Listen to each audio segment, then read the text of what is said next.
All right, this is Openstax U.S. History, Chapter 27, Fighting the Good Fight in World War II, 1941 to 1945. We'll be covering Section 1, the origins of war, Europe, Asia, and the United States. So for this section, we'll be looking at World War II, specifically the origins and what caused it. And typically the point where we want to start, with two ingredients that allowed for World War II to happen. The first one is the post-World War I settlement, which included, among other things, the Treaty of Versailles. This was a treaty that was very harsh towards Germany. Germany was really punished for World War I. They were required to pay reparation payments, and that created a lot of resentment. Germany is not the only nation that is not happy with the Treaty of Versailles. There are other nations that we'll talk about and kind of go into that a little bit more. But certainly the post-World War I settlement and the Treaty of Versailles is one of these ingredients. The other part of this post-World War I world is the League of Nations, which of course is an international peacekeeping organization. And it is the failure of the League of Nations that also allows for World War II to unfold. The job of this organization is to keep the peace, and yet it allows the deadliest conflict in human history to unfold under its watch. So whether we're talking about Treaty of Versailles or the League of Nations not doing its job, generally we can attribute this to the post-World War I world, right? That World War I paved the way for World War II. The second ingredient, so we'll put one here. The second ingredient is the Great Depression, and this is of course something that we covered in the other chapter. In 1929, the U.S. stock market crashed, signaling the beginning of this depression, and it had a global impact.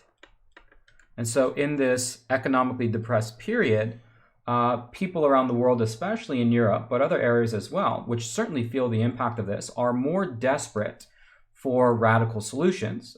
They give up on traditional institutions like democracy, giving up on capitalism, and looking for other radical solutions. So generally we'd say that it's these two ingredients. It's the post-World War I sort of settlement combined with the Great Depression that allows for the rise, so this equals the rise of radical governments, specifically in Europe. Now, meanwhile, during the 1920s, the United States was following a policy of isolationism, which is more or less a policy of kind of like mind your business. The United States was not interested in intervening in the affairs of other nations. And even though it held an isolationist foreign policy, it also had a very optimistic foreign policy. We might also describe this, and we'll see why this is in a second, as a naive foreign policy. The fact that the United States believed that it didn't need to participate itself in global affairs. World War I was such a catastrophe that it was called the war to end all wars, and there were nations that seriously believed that. Two examples of this optimism include the Washington Naval Conference and the Kellogg-Briand Pact, both occurring during the 1920s, so in the decades leading up to World War II. The Washington Naval Conference was a meeting between the U.S., Japan, and Britain, which had the largest navies in the world, and what they agreed to was to reduce their navies. And this was a way of de-armament. The belief was that if nations have less tools to go to war with, then they're less likely to go to war. The Kellogg-Briand Pact was also signed in the 1920s, had a handful of nations who participated, and more or less what they stated was they outlawed war as a means to settle disputes. So these were nations who were not willing to use warfare, kind of moving away from the First World War. Again, the idea that you could just make war illegal, very optimistic, yes. We also might say it's sort of naive, and in fact, it proved to be naive. History proved that. So the march towards war, like we mentioned before, the crash of 1929 made things a lot more made things a lot more dangerous because people were much more desperate, especially around the world. We saw in the United States that Franklin Roosevelt and the American public, they were willing to take new measures like the New Deal in order to solve the economic problems. But there are other nations that just look at capitalism and democracy more broadly and say, look, because we're experiencing this horrible economic depression, these institutions have failed. We need to look for anti-capitalist, anti-democratic institutions in order to solve the problems of the day. And that's where new forms of government come in. One of the first countries to, you might say, experiment with new forms of government was Italy, led by Benito Mussolini. He created the fascist party, or really the ideology of fascism. So we typically say that Mussolini, he is the inventor, if there is such a thing, of fascism. And fascism is a hyper-nationalistic, so in this case, all focus goes on to Italy, hyper-nationalistic and militaristic system. It is fundamentally anti-democratic, but it is also fundamentally anti-communist. You can kind of think of these ideologies as being, well, in a capitalist democracy, it is the individual person that kind of everything centers around, right? We have individual rights, one person, one vote. Everybody has a say in the democratic process. So individuality is kind of like the chief, sort of like the chief idea. In a communist society, it's, communism is much more about sort of poor versus rich. And it really highlights, you do everything for the workers. In a fascist society, everything is done for the nation, right? So Italy comes first before all. There are no individual rights because your individual rights don't matter. Rather, it is the collective. It is the nation of Italy that matters the most. And in 1922, Mussolini became the dictator of Italy because it was in such a bad economic situation. Similarly, Germany goes through a sort of similar process. Remember, it's Germany that really has the biggest problem with the Treaty of Versailles. The Treaty of Versailles blamed Germany for the war and forced them to pay back a lot of reparation payments. A lot of people in Germany, in fact, don't believe they actually lost the war. And part of the goal of the Nationalist Socialist Party, or the Nazi Party, which was created in the 1920s, is to restore national glory, right? Restore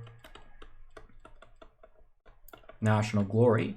And it establishes a very fascist doctrine. That means, essentially Germany and Germans above all, right? That's the idea, right? That's the idea.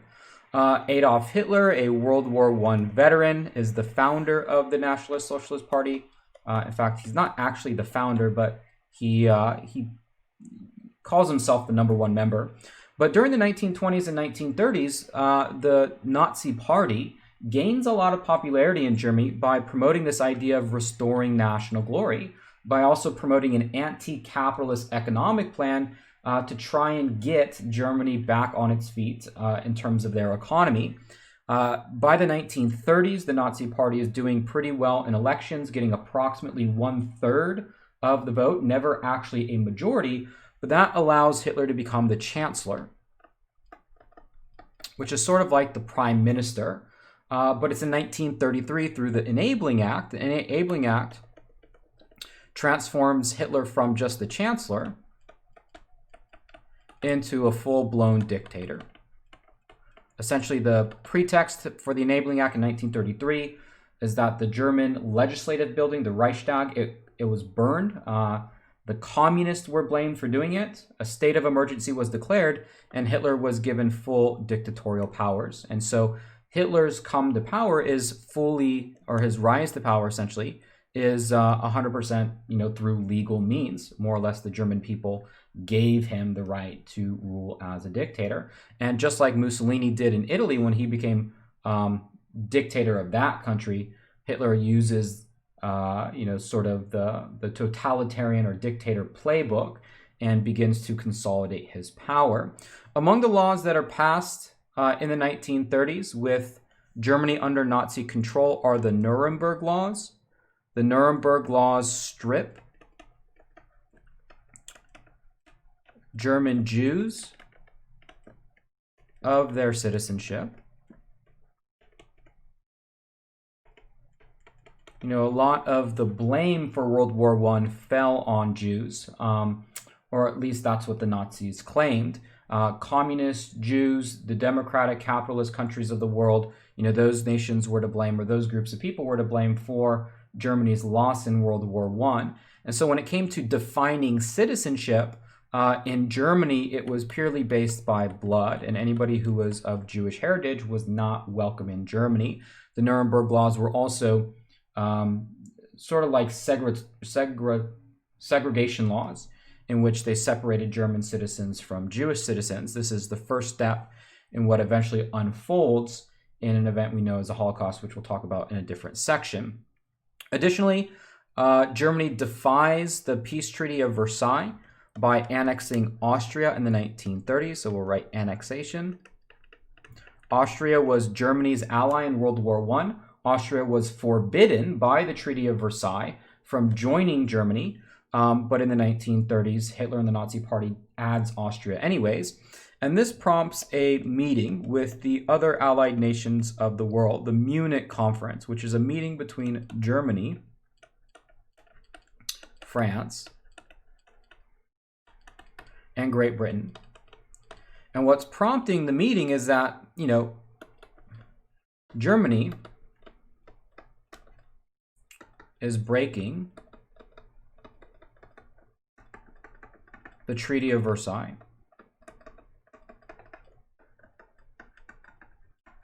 Right, in a number of ways. So for example, the treaty stated that Germany had to pay reparation payments. Germany stops making the payments. It stated that Germany can't have an army over 100,000 men. Germany raises an army of over 1 million men. The treaty explicitly said that Austria and Germany can't join together. Well, the two nations join one another, right? Hitler invades Austria. And so the countries of Great Britain and France are growing even more concerned by this defiance of the Treaty of Versailles. So they meet in Munich, Germany, in order to try and settle this. What they agree upon is the territory of Czechoslovakia, because Germany was making demands on that territory.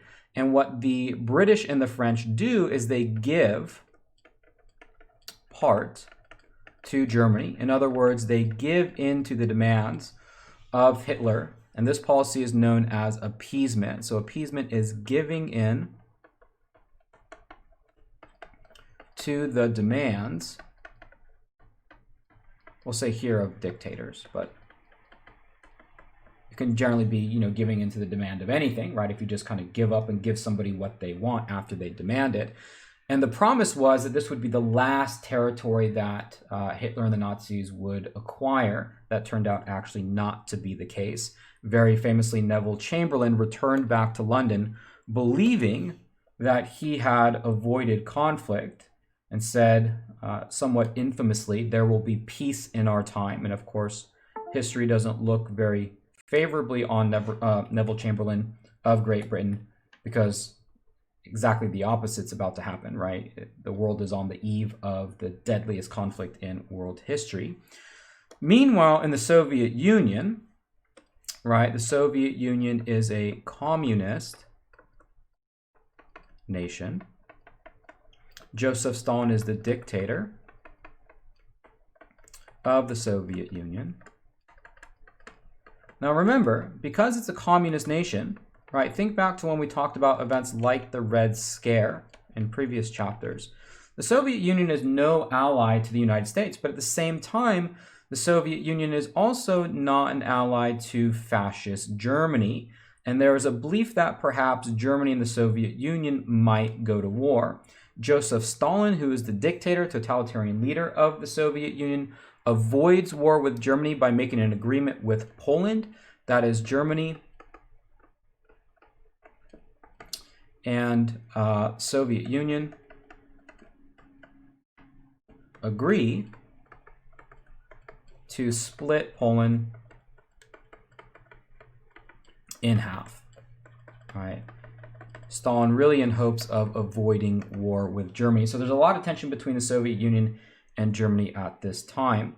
So that's unfolding in Europe, right? You have the rise of totalitarian rulers, Benito Mussolini, Adolf Hitler, and these are nations which are hyper-nationalistic, very aggressive militarily, and Germany just piece by piece by piece is dismantling the Treaty of Versailles, and the question thus becomes, well, when are the other nations finally going to stand up and do something about it? And that's why we'd say the League of Nations was a complete failure in this respect. The case in Japan is actually quite the same. Japan, though not a militaristic government, it is a government that has an emperor who the people believe is divine, or at least has some sort of divinity to him, plus the military. You know, even though there was a democratic body, for the most part, it's the Japanese military that's calling the shots. In the 1930s, Japan signs an anti-Comintern Pact. This is an anti-communist treaty with Germany. So you might ask yourself, well, what is the reason for Germany and Japan allying with one another? Well, they're both against the Soviet Union. They view communist nations as the enemy. And Japan's territorial expansion actually begins much earlier. In 1931, Japan invades northern China. They claim that a new country, Manchukuo, is independent there, but none of the nations around the world really recognize it. In 1937, Japan invades the mainland of China. Some suggest that perhaps this is the start of World War II, at least in Asia, because it was very brutal. Specifically, what occurred in Nanking, which is a city, and what occurred was the brutality of the war known as the Rape of Nanking, in which women were raped by the Japanese military, citizens were killed, there was forced labor that took place. And really what you begin to see in, with Japan's invasion of China in 1937 is the nature of warfare during World War II. And it differs a lot from World War I in that civilians are much more subject to the brutality of occupying armies. World War II is a war of occupation. It's a very fast-moving war. It's a war in which civilians, in fact, more civilians die than soldiers. And brutal atrocities occur, everywhere, really, during the Second World War. And so, of course, these actions here, Japan's aggressive military stance in the Pacific, is also, of course, very concerning for countries like the United States, who are competing with Japan in the Pacific. So, the countries of Italy, Germany, and Japan, all throughout the 1930s, are simply aggressively, attacking and invading their neighbors. And the United States, meanwhile, is enjoying a policy of isolationism. So how does the United States move from a policy of neutrality to further engagement? Well, let's recall that most Americans believed that World War I was a mistake. Gerald Nye, he was a senator, and he revealed that World War I was mostly for profit. He revealed what he called merchants of death. World War I saw 120,000 Americans die, and politicians began asking after the war was over, well, why was the U.S. involved? The U.S. was never attacked outright. Some Americans were killed, but never attacked outright. And what Gerald Nye said was that this was a war in which businesses pushed the U.S. to enter in order to make more profits. And so for that reason, most came to believe that World War I is a mistake, and that if any war unfolds in the future, the U.S. should stay out of it and mind its own business. You also had instances like the St. Louis. This was a ship full of Jewish refugees who were fleeing Europe, who were denied entry into the U.S. Again, this is sort of a retreat from responsibility anyways. And lastly, Congress went so far as to pass Neutrality Acts, 1935 and 1937, which more or less prohibited the selling of war materials. You know, the United States was making it very clear that it would remain neutral, and also politicians were making it clear to their constituencies, the populations, that the United States was not going to become involved in an unfolding conflict. This was 1935 and 1937. However, though, the official start of World War II begins with Germany's invasion of Poland. So the German invasion on September 1st, 1939. Now, at this point, there had already been a number of violent confrontations. Manchukuo, China had already been attacked by the Japanese. Austria, though it was a peaceful annexation, it also amounted to an increase in German territory. And the Germans were incredibly successful in their military campaign against Poland. They used a tactic called Blitzkrieg, which is lightning war. And one of the newer technologies, tanks and airplanes, played an important role in this tactic. Essentially, as opposed to World War I, where it was trench warfare and nations were really kind of prevented from making any offensive moves, here in World War II, you have very fast-moving armies. And so when this happened, France and Great Britain declare war on Germany. Right? This was the last stop, that France and Great Britain couldn't stay out of it any longer, that if they didn't do anything to stop German aggression, then there would be no stopping it. And so we usually refer to this as the start of World War II. Now, again, Americans are very much, Americans are still very much hesitant about becoming involved, but you see the United States kind of moving slowly away from a position of neutrality and inching closer and closer and closer to involvement. A couple of examples: the policy of cash and carry replaces the Neutrality Acts. Materiel, I guess, as your textbook calls it. These are war supplies. But cash carry says that the United States can sell war supplies if nations pay cash and carry on their own ships. Right, so this is really kind of backing away from strictly prohibiting the sale of all war-related supplies to a policy that says, well, if these nations pay cash for them and they carry it on their own ships, then it's okay. And this was mostly meant to assist Great Britain, who was fighting against Germany.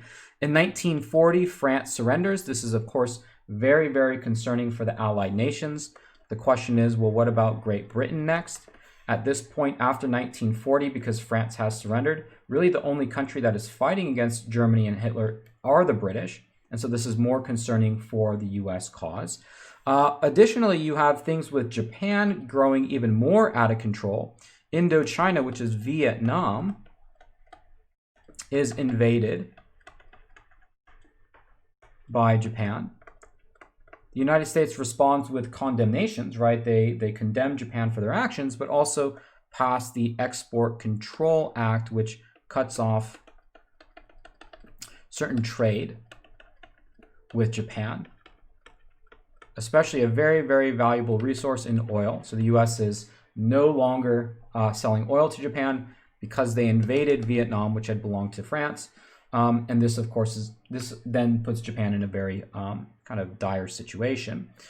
The Atlantic Charter, we'll get to it in a little bit here, but when we look at 1940, the world is a very kind of scary place from the perspective of the United States. While most Americans still would like to remain neutral, people like Roosevelt, people in the military, they understand that if America doesn't become involved and back some of its nation or back some of its allies that hold the same democratic values like Great Britain, well, the world is going to be a very scary place. So you have politicians and people in the military wanting to get America involved, while most of the population is still somewhat reserved or has reservations about American participation.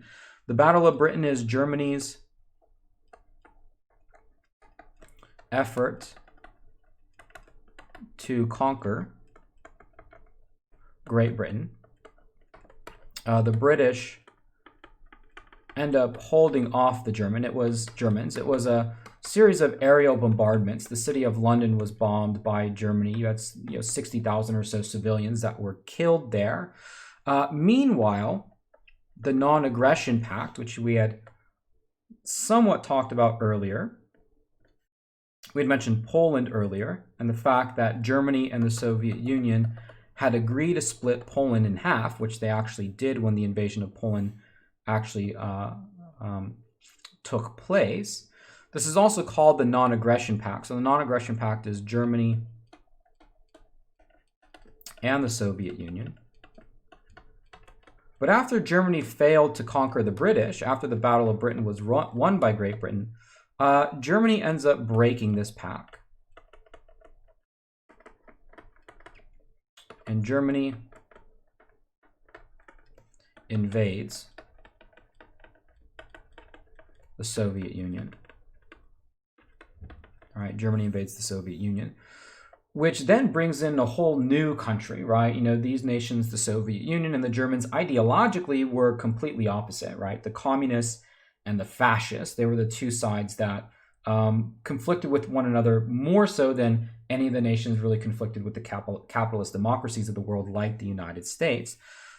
Germany was winning that war at first, but it was the Battle of Stalingrad that was the turning point. Soviets started winning after this battle. Meanwhile, the United States meets with Great Britain. So the Atlantic Charter is a meeting between U.S. and Great Britain. And it's kind of like an informal alliance. Pretty much what they state at the Atlantic Charter is that both the British and the Americans have the same goal. One is self-determination, right? That is the idea that nations rule themselves.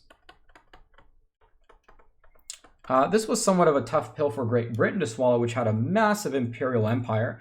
It was said that the sun never set on the British Empire, but the United States wanted to make sure that this was not a war to expand British imperial power, also to promote things like free trade. In fact, a lot of the Atlantic Charter resembled Woodrow Wilson's 14 points, the idea to make the world safe for democracy. So at the very least, you could say the charter was not just a meeting between the US and Great Britain, but somewhat of an informal alliance. That these two nations had the same goal, despite the fact that the United States wasn't involved in World War II yet. Lastly, sort of the last measure, and again, we can see the United States sort of inching away from neutrality, getting closer and closer and closer to becoming involved, is Lend-Lease. Lend-Lease replaces cash and carry. Again, cash and carry was the idea that the United States can sell war supplies if nations pay cash for them and carry them on their own ships. Lend-Lease says, well, the United States will lend and carry on U.S. ships. So the United States is much more desperate to get Great Britain the war supplies it needs in order to prevent Nazi expansion. You'll even have the U.S. Navy escort these things. So again, inching away. It's a far, it's an evolution, right, from 1935. And you have to think of everything that had happened. Where we go? Right, in 1935, you had the Neutrality Acts. Neutrality Acts is then replaced by cash and carry. Cash and carry is then replaced by Lend-Lease, right, where the United States is essentially giving away weapons to Great Britain in hopes that they can continue their war effort against Germany. However, American isolationism came to a very sudden and abrupt end. A date which will live in infamy refers to the attack on Pearl Harbor on December 7th, 1941. This was a Japanese surprise attack on a U.S. naval base. That's what Pearl Harbor was. And it was in part due to the embargo that the United States had placed on Japan. Remember, that was oil. The U.S. was no longer selling oil, so Japan needed to find oil somewhere else. They had their own imperial ambitions about creating a larger Japanese empire.